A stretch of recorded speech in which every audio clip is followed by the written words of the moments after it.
السلام السلام علیکم ورحمۃ اللہ وبرکاتہ۔ آج ہم سورہ بقرہ کی اور اپنے پارے سیاقول دوسرے پارے کی آیت نمبر 188 سے ترجمہ اور تفسیر سیکھیں گے۔ آیت نمبر 188۔ تو جلدی سے ہم اپنی آیت نمبر 188 188 اپنے قرآن پاک پر اوپن کر لیتے ہیں۔ آپ بھی جلدی سے دیکھیں اور اپنے پاس کاپی پینسل بھی لے لیا کریں، تاکہ آپ تفسیر ساتھ ساتھ لکھ لیا کریں، ٹھیک ہے، تاکہ آپ کو یاد کرنے میں ایزی ہو جائے گا اور سمجھنے میں بھی۔ چلیں جلدی سے ہم سٹارٹ کرتے ہیں۔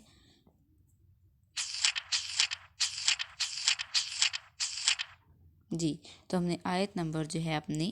188 اوپن کر لی۔ اب آپ دیکھیں آخر سے آپ کی آخر سے چوتھی لائن بن رہی ہے، اور جہاں پہ بس اس آیت پہ آپ کا رکوع بھی کمپلیٹ ہو جائے گا۔ وَلَا تَأْكُلُوا أَمْوَالَكُمْ بَيْنَكُمْ بِالْبَاطِلِ، یہاں سے اعوذ باللہ من الشیطان الرجیم، بسم اللہ الرحمن الرحیم۔ وَلَا تَأْكُلُوا أَمْوَالَكُمْ، اور نہ کھاؤ مال، وَلَا تَأْكُلُوا، اور نہ تم کھاؤ، أَمْوَالَكُمْ بَيْنَكُمْ، مال ایک دوسرے کا، بینکم آپس میں، بالباطل ناحق طریقے سے، وَتُدْلُوا بِهَا، اور نہ پہنچاؤ بِهَا ان کو، إِلَى الْحُكَّامِ حاکموں تک، لِتَأْكُلُوا، تاکہ کھا جائے، فریقاً ایک فریق، من اموال الناس، لوگوں کے مال میں سے، بالاسم ظلم کر کے، ناحق۔ اس ویسے تو گناہ کے معنی میں آتا ہے، اور یہاں پہ اسم آیا ہے وہ ظلم، ناحق کھانے کے بارے میں آیا ہے۔ وَأَنْتُمْ تَعْلَمُونَ، اور تم کو معلوم ہے۔ اب پچھلی آیتوں میں روزوں کے احکام مذکور تھے، جس میں حلال چیزوں کے استعمال کو ایک معین زمانے میں اور ایک معین وقت میں حرام کر دیا گیا ہے۔ اس کے بعد مال حرام حاصل کرنے اور اس کے استعمال کرنے کی ممانعت اسی مناسبت سے ذکر کی گئی کہ عبادت صوم کا اصل منشا یہی ہے کہ انسان کچھ عرصے حلال چیزوں سے بھی صبر کا خوگر ہو جائے گا تو حرام چیزوں سے بچنا آسان ہو جائے گا۔ نیز یہ مناسبت بھی ہے کہ جب روزہ ختم ہو افطار کے لیے مال حلال مہیا کرنا چاہیے۔ جس نے دن بھر روزہ رکھا، شام کو مال حرام سے افطار کیا، اس کا روزہ اللہ کے نزدیک قبول نہیں۔ اب آپ کو آپ کا چھٹا حکم آ رہا ہے، مال حرام سے بچنا، اور آپس میں ایک دوسرے کے مال ناحق مت کھاؤ، اور ان کے جھوٹے مقدمہ کو حکام کے یہاں اس غرض سے مت لے کر جاؤ کہ اس کے ذریعے سے لوگوں کے مالوں کا ایک حصہ گناہ کے ذریعے، ظلم کے ذریعے کھا جاؤ، جبکہ تم کو اپنے جھوٹ اور ظلم کا علم بھی ہو۔ اب اس آیت میں حرام طریقوں سے مال حاصل کرنے اور استعمال کرنے سے منع فرمایا ہے، اور ایک آیت گزر چکی ہے جس میں ارشاد ہے، یا ایھا الناس کلوا مما فی الارض حلالا طیبا ولا تتبعوا خطوات الشیطان انہ لکم عدو مبین، یعنی اے لوگو کھاؤ زمین کی چیزوں میں سے جو چیزیں حلال اور ستھری پاکیزہ ہیں، اور شیطان کے قدم پر نہ چلو کیونکہ وہ تمہارا کھلا دشمن ہے۔ اور سورہ نحل کی آیت نمبر 114 میں ارشاد ہے کہ کھاؤ جو روزی دی تم کو اللہ تعالیٰ نے حلال اور پاک، اور شکر کرو اللہ کے احسان کا اگر تم اسی کی عبادت کرتے ہو۔ اب کسب مال کا کمانا کے اچھے برے ذرائع اور اچھائی برائی کا معیار، ٹھیک ہے، کہ مال کو اچھے طریقے سے کمایا جائے، حلال طریقے سے، اور ناجائز طریقوں سے رکا جائے۔ اب جس طرح مال کی ضرورت اور مدار زندگی ہونے پر ساری دنیا اور اس کی ہر قوم و ملت کا اتفاق ہے، اسی طرح اس پر بھی اتفاق ہے کہ اس کا حاصل کرنے کے لیے کچھ ذرائع پسندیدہ اور جائز ہیں اور کچھ ذرائع ناجائز ہیں۔ اب پسندیدہ جائز کیا ہے؟ جو ہم نے محنت سے حلال طریقے سے کما لینا، اور ناجائز ذرائع جیسے کہ چوری، ڈاکہ، دھوکہ فریب وغیرہ، ٹھیک ہے۔ اب جو حلال طریقے سے کمانے کا حکم ہے۔ اب جو شریعت اسلام نے حلال و حرام اور جائز و ناجائز کا جو قانون بنایا ہے وہ صراحتاً وحی الہی ہے، یا اس سے مستفاد ہے، یعنی اللہ ہی کے حکم سے آیا ہے، اللہ ہی نے وہ وحی فرمائی ہے، اور یہ وہی ایک ایسا معقول اور فطری جامع قانون ہے جو ہر اور قوم اور ملت کے لیے آسان ہے، اور اس طرح جو ہے وطن آسانی سے چل سکتا ہے۔ اس کے علاوہ اس طرف بھی اشارہ ہو سکتا ہے کہ جب ایک شخص دوسرے کے مال میں کوئی ناجائز تصرف کرتا ہے تو اس کا فطری نتیجہ یہ ہے کہ اگر یہ رسم چل پڑی تو دوسرے اس کے مال میں ایسا ہی تصرف کریں گے، تو پھر اسی طرح جو ہے ناجائز طریقے سے جو ہے کام چلنے لگ جائے گا۔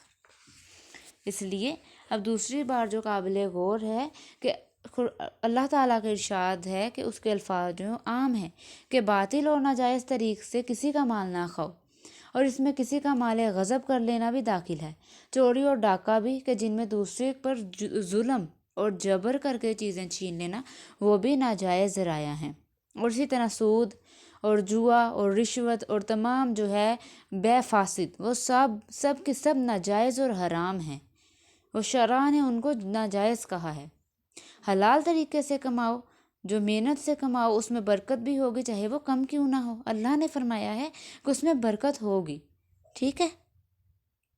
اب یہ جو آپ کی آیت ہے وَلَا تَأْكُلُوا، یہ جلی آخر سے چوتھی لائن جو ہے وَلَا تَأْكُلُوا أَمْوَالَكُمْ بَيْنَكُمْ بِالْبَاطِلِ وَتُدْلُوا بِهَا إِلَى الْحُكَّامِ، یہ آیت کہتے ہیں کہ ایک خاص واقعے میں نازل ہوئی ہے کہ حضرات صحابہ کرام رضی اللہ تعالیٰ عنہما میں سے دو صحابیوں جو ہے کا آپس میں ایک زمین پر جھگڑا ہوا، مقدمہ رسول اللہ صلی اللہ علیہ وسلم کی عدالت میں پیش ہوا، مدعی کے پاس گواہ نہ تھے، نبی کریم صلی اللہ علیہ وسلم نے شرعی ضابطہ کے مطابق مدعی علیہ کو حلف کرنے کا حکم دیا، وہ حلف پر آمادہ ہو گیا۔ اس وقت نبی کریم صلی اللہ علیہ وسلم نے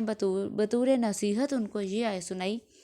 ان الذین یشترون بعہد اللہ وایمانہم ثمنا قلیلا، بے شک وہ لوگ جو خریدتے ہیں اللہ کے عہد کو اور اس کی قسم کو کم قیمت،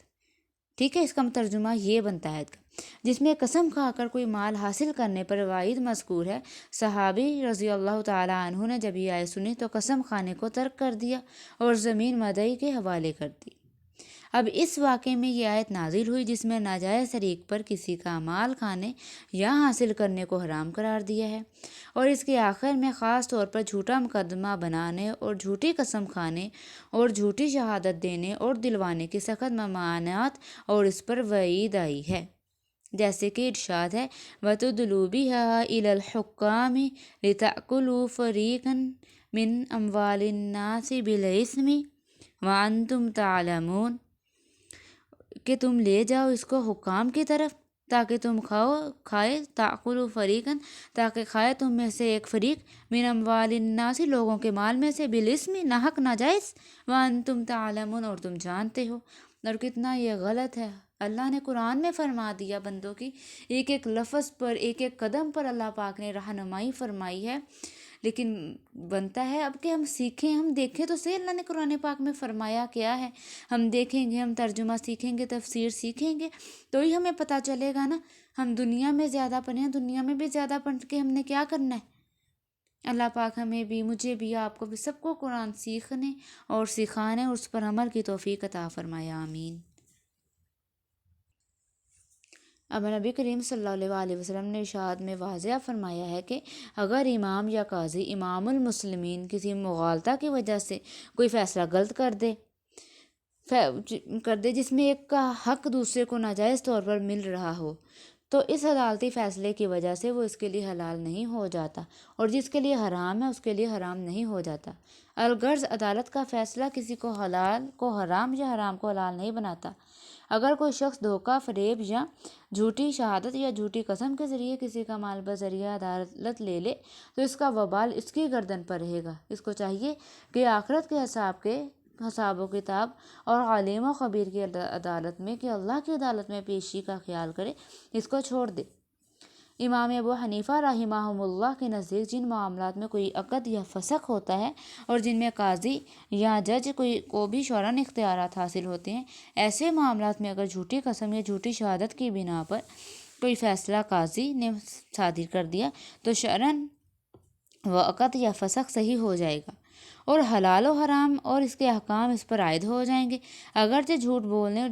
جھوٹی شہادت دلوانے کا وبال اس کی گردن پر رہے گا۔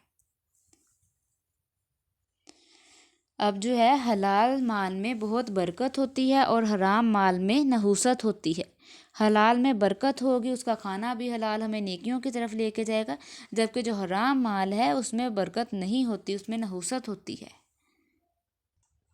اب نبی کریم صلی اللہ علیہ وآلہ وسلم کی تعلیمات کا ایک بہت بڑا حصہ اسی کام کے لیے وقف رہا ہے کہ امت کو حرام سے بچانے اور حلال کے استعمال کرنے کی ہدایتیں دیں۔ حضرت سعد بن ابی وقاص رضی اللہ تعالیٰ عنہ نے تو پھر انہوں نے نبی کریم صلی اللہ علیہ وآلہ وسلم سے درخواست کی کہ میرے لیے یہ دعا فرما دیجئے کہ میں مقبول دعا ہو جاؤں، کہ میں جو بھی دعا مانگوں میری دعا قبول کیجئے۔ تو آپ صلی اللہ علیہ وآلہ وسلم نے فرمایا ہے سعد اپنا خانہ حلال اور پاک بنا لو،